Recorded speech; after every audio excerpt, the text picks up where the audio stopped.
Idan baka taɓa samun kuɗi a WhatsApp ba, ka gwada wannan sabuwar website. Za ka iya samun kusan 30,000 a duk kwanaki 3, musamman ma idan kana da layuka. Domin duka mutum ɗaya idan ka gayyata za su baka kimanin 3,000. Kaga idan kana da layuka da yawa za ka samu kuɗi sosai da wannan. Link da za ku yi amfani da shi yana a description, kai tsaye kawo zuwa wannan website. Ku zaɓi Nigeria sai ku danna yes, zai kawo ku nan, ka zaɓi yaren da kake so ka ƙara dannawa akan yes. Daga nan zai sake kawo ka a nan ma ka ce masa yes, zai kawo ka nan sai ka dangwala akan start. Kana dannawa akan start, kai tsaye zai kawo ka pejin da za ka yi register. Akwai option guda biyu, email da kuma phone number. So zan zaɓi phone number. Daga nan sai ka saka phone number, a ƙasa kuma sai ka saka password, sai ka ƙara confirming na wannan password a ƙasa.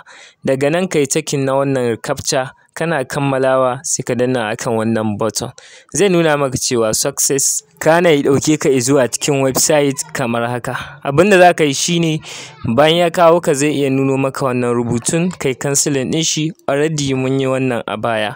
Kaga bayan ya kawo ka a home page, a ƙasa a gefen hagu idan ka duba sai ka danna icon na biyu. Kana danna wannan icon na biyu zai buɗe maka peji kamar haka, ta inda za a ce maka za ka iya linkin na WhatsApp naka, sai ka danna akan wannan button da kake gani. Kana danna shi kai tsaye zai kawo ka a nan, ta inda za ka saka number wayanka wanda za ka yi linkin da WhatsApp ɗinka. Kana kammala saka number waya, ga wani button nan, sai ka danna shi. Kana danna shi kai tsaye za ka ga sun baka code a ƙasa da za ka saka, za ka ga 77 ne gaba ɗaya. Da haka sai ka koma a cikin WhatsApp naka ka buɗe kamar haka, ka danna akan waɗancan dots guda 3. Daga nan sai ka zaɓi link devices. Kana dannawa sai ka danna akan wannan button, zai ce za ka yi amfani da mobile data, ka danna use mobile data.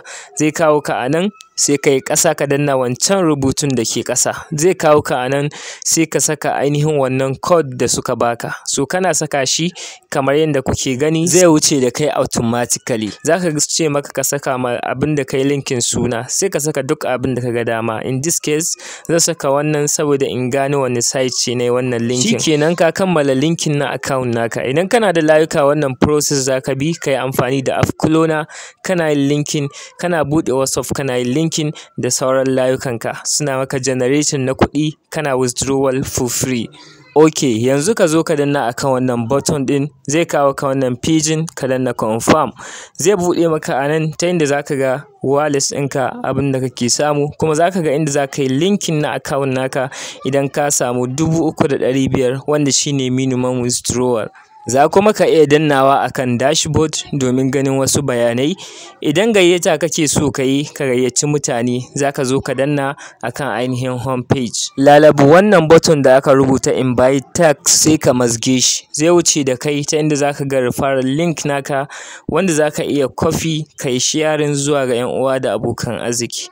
Duk wanda ya linkin na device ɗin shi ya bar shi zuwa 24 hours ko 48 hours, za su baka 3,000 wanda za ka iya withdrawal for free. Ok, kaga idan kana son bidiyo irin wannan bai kamata a ce ba kai ma wannan bidiyon like ba, kuma kai